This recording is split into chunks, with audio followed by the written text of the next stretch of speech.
Hello, welcome to 10-Minute English. My name is Chelu and I will be your host and guide in this adventure of learning English. We have a very important lesson today. We are speaking again about the modal verbs, but this time we are going to focus on what we are doing right, when we are correct, or what we are doing completely wrong when we use the modal verbs. And when I refer to the modal verbs, I speak mainly about must, should, can, could, may, might. Although a complete list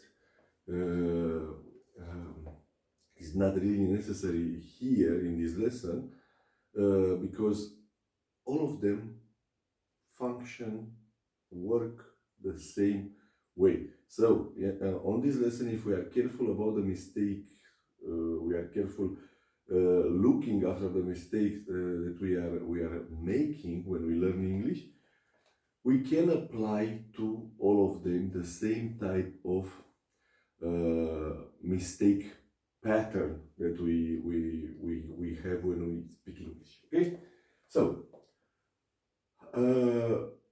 first mistake that we make is that we consider must or should or can or could exactly like a verb and not a modal verb.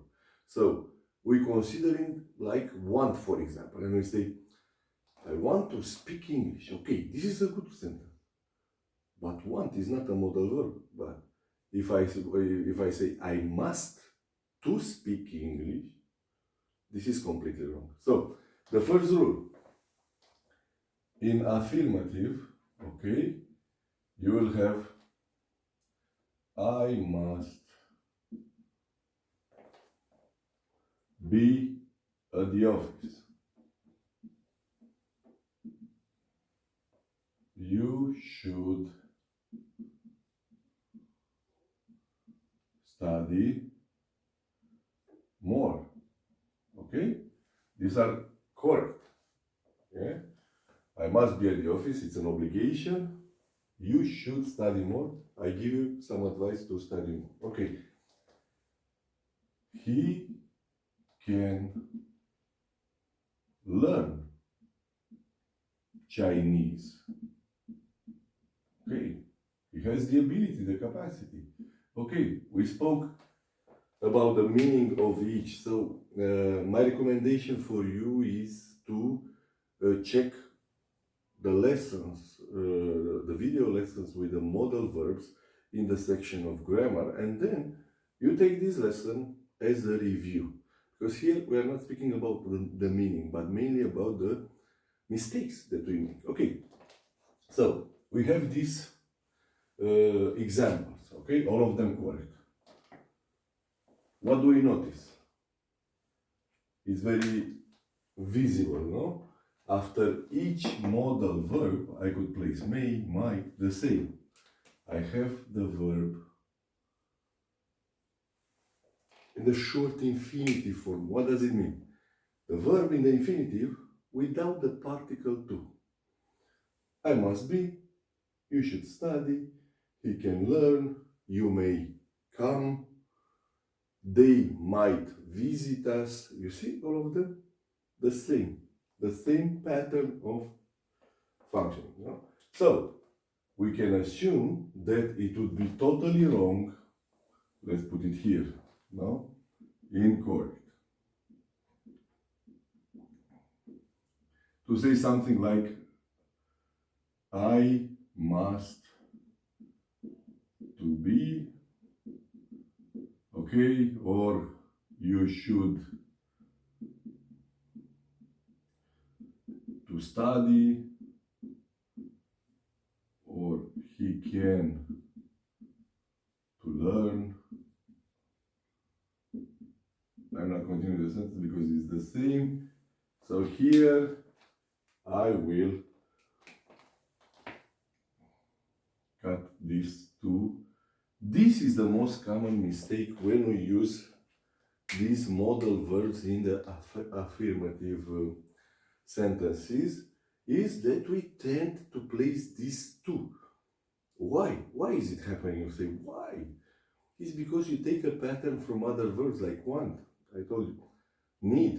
I want to speak English. I want to be at the office. Yes, and then when I say I must, I think, it must be the same. I must to be at the office. No.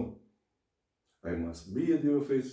You should study more. He can learn Chinese. They may visit us. Okay.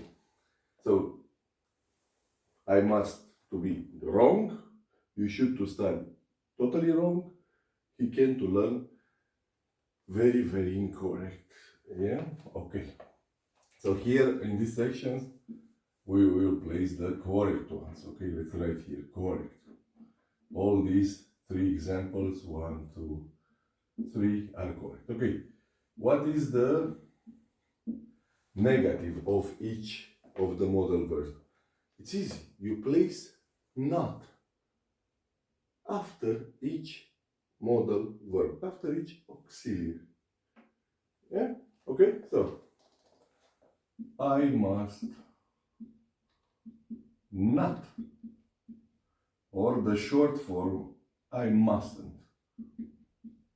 Okay? Be at the office. Okay. You understood. You should not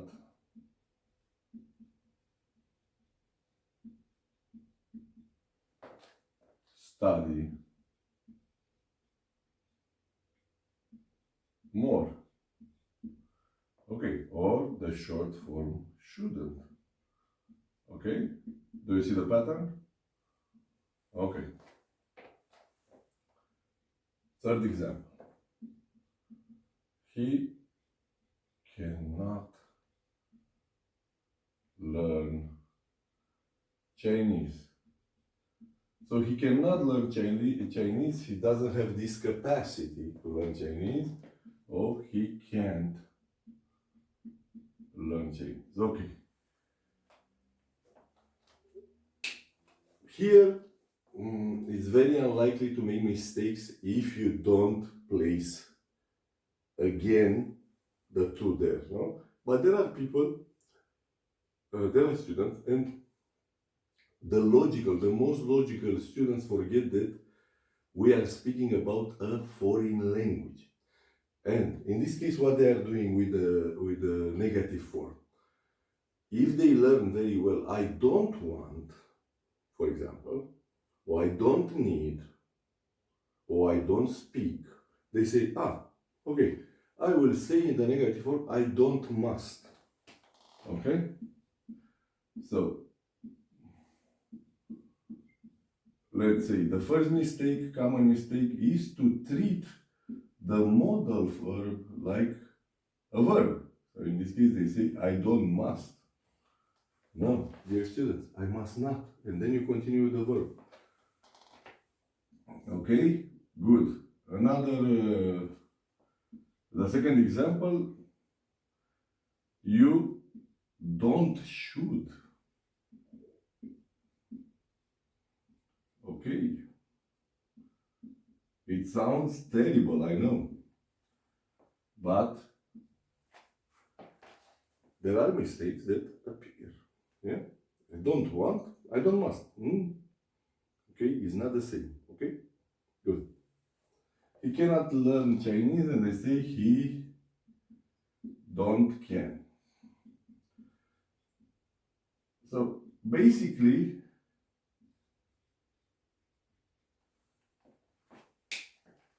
you have to avoid treating these modal verbs that are called modal verbs, but don't forget that they are auxiliaries.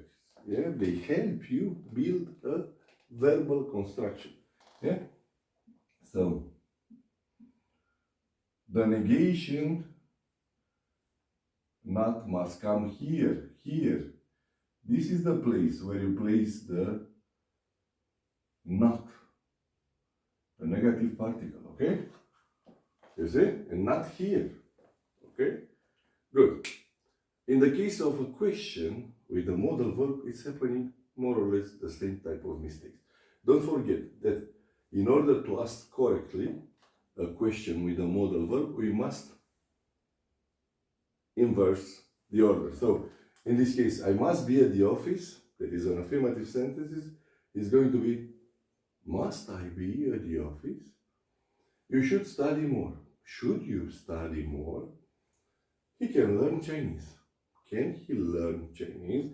Okay, so you understood the pattern. I will write only one example of this to see the common mistake that students are making when they learn English. Yeah, okay, good.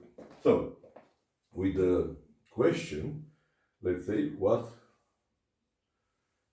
beginner students especially make is this one. The correct would be this. Must you be at the office? So this is the correct one, yeah? This is how a question with a modal verb should be. Modal, here we have subject, here we have verb, and this is the order for all, okay?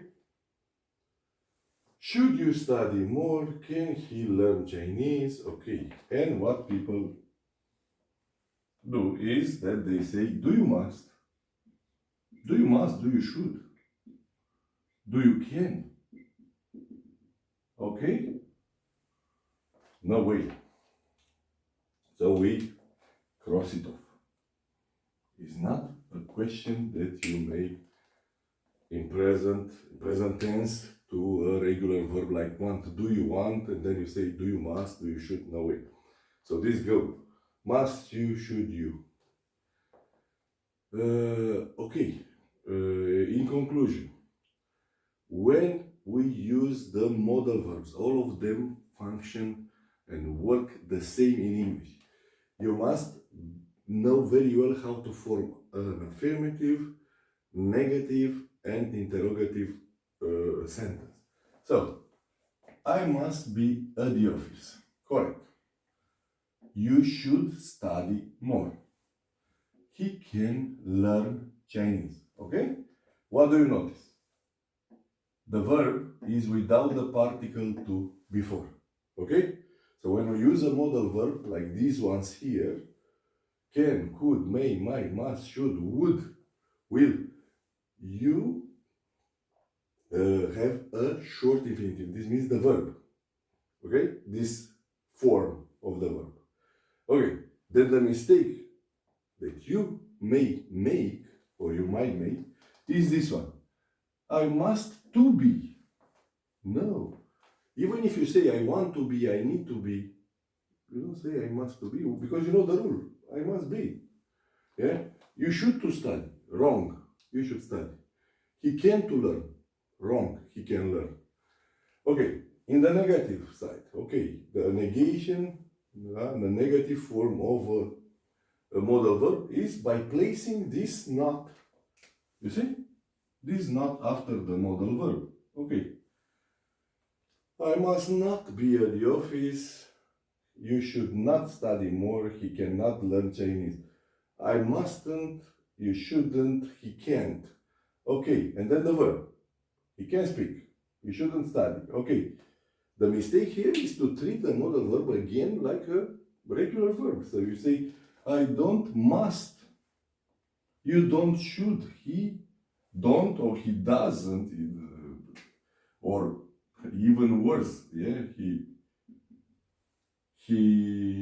won't if you place a future. No way, no. Yeah? He doesn't can learn. No way, or he don't can learn, no. So the negative is not like this, is by placing it here, after the modal verb and before the regular verb, okay? And a common mistake when you make a question is forget to inverse the subject and the modal, like here. Must you be at the office? Should you study more? Can he learn Chinese? And make a regular present question like, do you must? Do you should? Do you can? Totally wrong. Okay, it was a complex lesson. I hope you were very, very focused and concentrated because especially for the beginners, this is not an easy task. Then, as you go along, as you come along with your English progress and with your English practice, this become very, very easy knowledge. You know? But in this moment, what you need to get is a pattern of speaking. So it's very important to practice a lot. So take all this model, make a lot of sentences, say it out loud, hear your voice, and then if you avoid these mistakes that we wrote there, everything will be fine. Okay, if you like the lesson, please join me for the next one. Don't forget to give us a thumbs up, a like, and then to share the class, the video lesson with people that really, really need it. Thank you very much.